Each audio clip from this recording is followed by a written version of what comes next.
So here's how you can film yourself cinematic with an Android phone. So let me show you how you can make it work. If it's your first time on Foxtecc, subscribe so you don't miss anything important.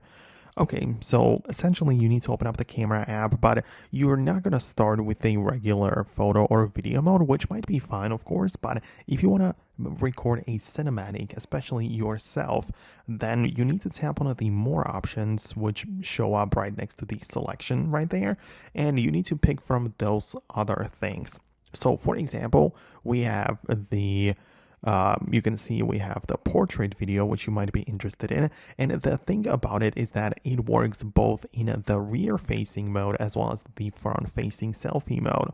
So it doesn't matter if you are focusing or recording through the main camera lenses and trying to focus on yourself like that, because it always tries to find a face and it always tries to blur the background behind it for a nice cinematic effect.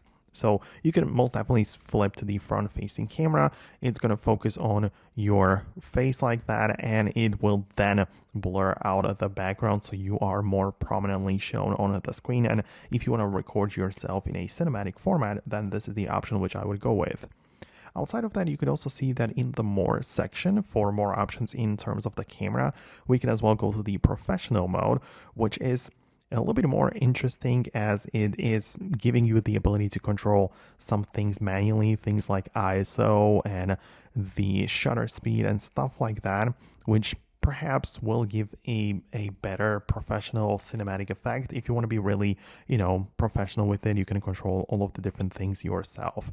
And one more thing which you can check out is, of course, a third-party camera app, which you can download from the Google Play. There are more tools to pick between, and those probably require a little bit of a learning curve, but there are apps like Open Camera, which are as well more professional and have some features built in. So if you're not happy with your built-in camera app, you can most definitely look something up on the Play Store and perhaps see if there isn't any third-party camera which would be a better fit for you. So I hope that I was able to explain the thing. Let me know what you think below. Subscribe for more tips, and I'll see you later.